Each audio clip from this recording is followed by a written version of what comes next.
Hello and welcome to our Spring 24 edition of Nittany Watch. I'm Matthew Wincoop. And I'm Mitchell Carson. Nittany Watch is our student-produced digital magazine show bringing you news, sports, and information from Penn State Harrisburg and the surrounding region. During each program, we present an in-depth look at the people, places, and events that make Penn State Harrisburg and the Susquehanna Valley a great place to call home. On today's show, we'll wrap up our coverage of Thon. We'll also visit the International Potluck. And Caleb Steindale will join us for his sports report. On to our show. Mitch, as many people already know, you and I will be graduating at the end of this semester, and with that comes a lot of preparation. It sure does. I've been sure to keep up with everything. Me too. I spoke with two familiar faces about preparing for the big day.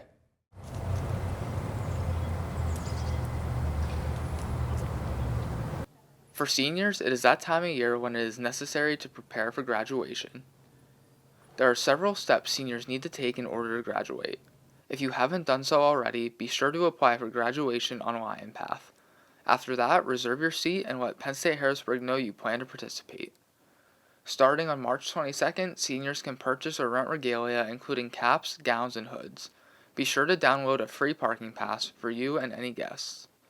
Students should arrive fully gowned at the Giant Center by 8 a.m. The grad fair, happening March 28th from 11:30 to 6 p.m. in the Olmsted Atrium, will allow graduates to register for commencement, ask questions, pose for professional photos, and place orders for diploma frames, announcements, class rings, and other items. Seniors Mitchell Carson and Caleb Steindale detail how they're preparing for graduation and their future plans.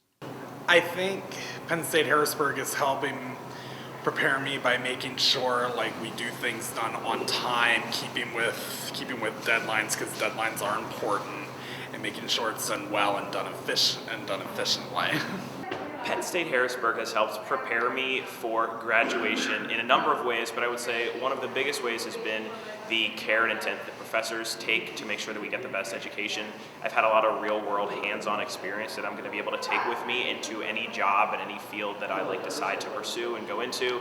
Well, after graduation, I'm going to look to pursue a career in broadcast journalism as a news correspondent. Nothing concrete immediately. I'm coming back to finish a minor in the fall and then probably moving out towards the Lancaster area, but I'm just keeping my options open. I have a lot of different prospects at this time that I'm preparing to explore. Students must register by April 15th to ensure you have a reserved seat. Penn State Harrisburg's Spring 2024 commencement ceremony will be held on Saturday, May 4th at 9:30 a.m. It will be at the Giant Center in Hershey. There will be a live stream for any guests that can't make it to the commencement. For Penn State Harrisburg Student Media, I'm Matthew Wincoop. Thanks, Mitch, for speaking with me about that, and thanks to Caleb for his time as well. Keep an eye out for emails about additional information for graduation. Mitch, I know that you are our Thon reporter. Did you go to Thon this year? I sure did, and I got the inside story on this year's big event.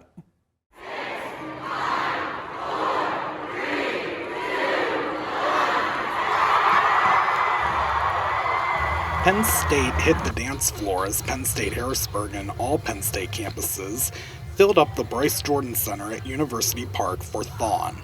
Thon is a 46-hour dance marathon where students cannot sit or sleep, and students have the time of their lives at the event. Thon to me is about coming together for a collective mission, not just for charity, but also for that sense of community and that bonding.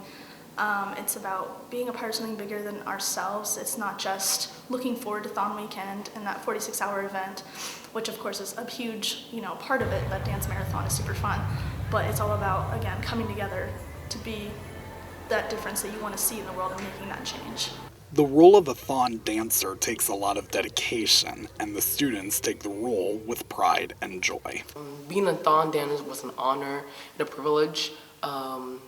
As we danced, it wasn't an easy task, I will say, but we were doing that small chance to dance for 46 hours was just us standing against pediatric cancer, and I would of course do it again. So being a Thon dancer to me has to do with really why you're there and not how you're feeling while you're there. You experience a lot of pain, there's a lot of sadness and crying, but there's also a lot of joy. And it's really a good time, but you gotta remember why you're there. So while you're experiencing all of this pain, your knees hurt, your feet hurt, you're tired, I think it's about remembering why you're there. You're there to raise money for pediatric cancer research, treatment, emotional support. You're there to support pediatric cancer patients and their families. Being a thon dancer, it was very exciting at first, but also very intimidating because you have one task and it's standing for 46 hours straight.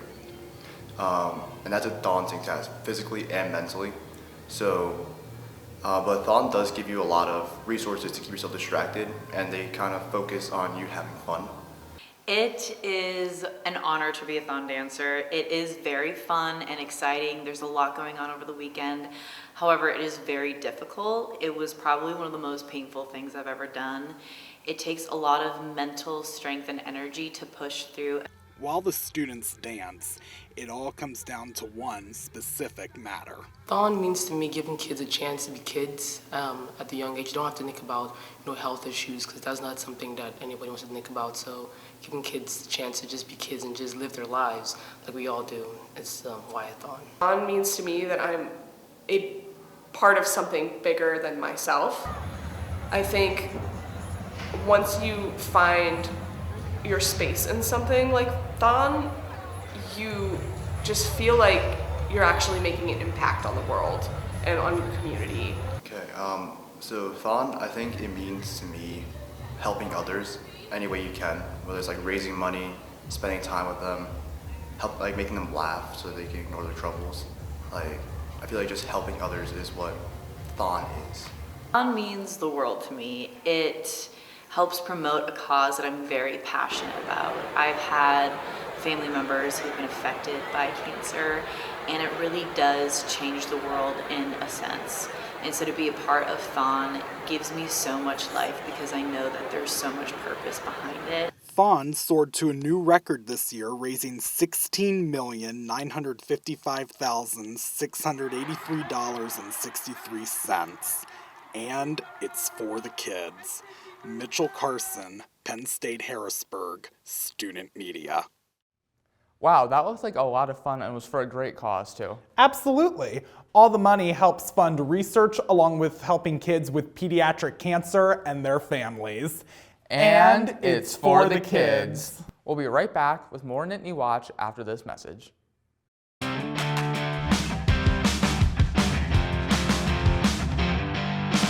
Hey Bobo, do trees tell each other stories? I'm sorry, I'm afraid I don't know that. Hey, why don't we go find out? Listen. Can birds draw pictures? I don't have an answer for that. Dad, do stars visit their friends? Look!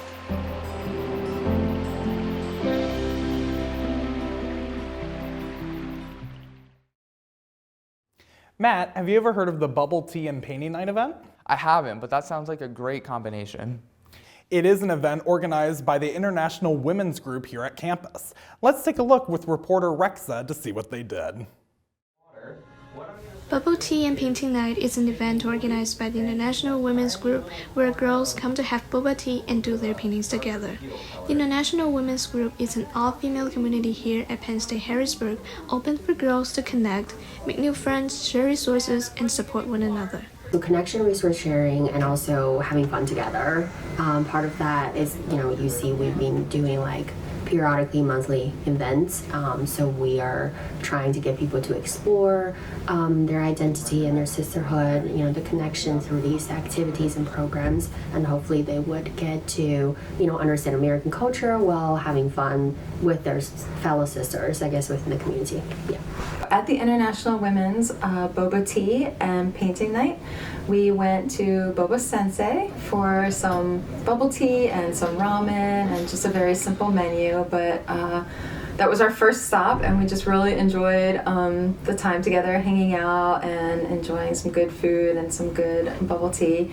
And then from there, we went to Painting with a Twist in Lancaster, which is a large art studio, and that's where we did our painting event. The artwork that the women came up with was amazing. Many of them followed the instructor as we were all painting a similar piece of art on canvas.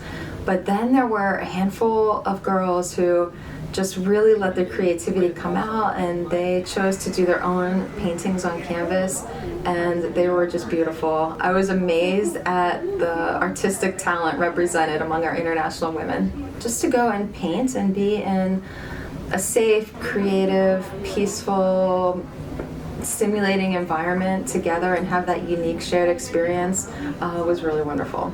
I think I really was happy about people just really engaging, and they were seeming like they were having a lot of fun. So I'm looking forward to the next event. Anyone is welcomed. If you're looking for some sort of sisterhood, if you're looking for finding your long lost sisters that share some common characteristics with you, either hobbies, interests, or either personal values, anyone is welcome to join us. This is Rexa from Penn State Harrisburg Student Media. It seems like they had a lot of fun. They sure did. I feel like doing some painting after watching the video. While the bubble tea looked good, have you ever been curious about the flavors of traditional food from other countries? Yes, I have. Well, you're in luck. Our very own reporter, Zhu Sun, visited the International Potluck and brings us his story.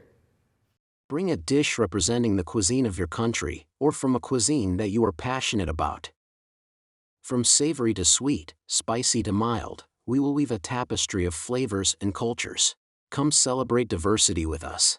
At the International Potluck event organized by the International Student Office on March 1, international students prepare a variety of food from their home countries, such as Indian rice and Japanese rolls. Once everyone had tasted the food they had brought, it was time for all the international students who had come to vote on what they thought were the 3 best dishes. And I interviewed Elena Amley, one of the organizers of the event. So, the International Students Office chose to do this event really to allow students to experience other cultures as well as to allow them to share their own cultures. Here we have students from all over the world, and so this is really a great chance for them to sort of put out their culture there for other people to experience in the form of their own cuisine, which is a really good opportunity actually. And it allows them, again, to share their culture and their cuisine with others, and it also allows others to experience that for themselves. And then I'd say the main problem we faced in hosting this event is the coordination aspect. It's spring break right now, and it's also flu season. So there's been a few minor bumps along the way in getting people to be able to help out at this event. If you are also an international student and you are eager to learn about the culture of people in other countries or are interested in some local events in the United States, you can pay attention to the emails from the Office of International Students, which sends out an email every week to tell international students about great events to go to that you are sure you will absolutely love.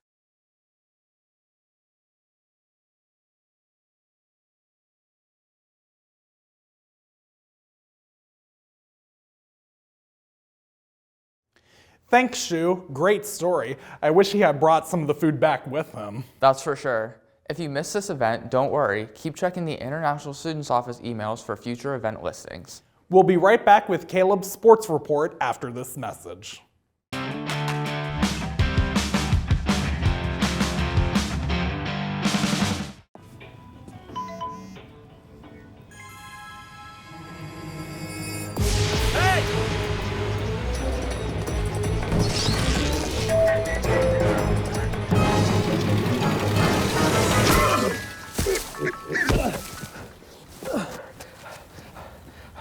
So, same time next week? Well, of course.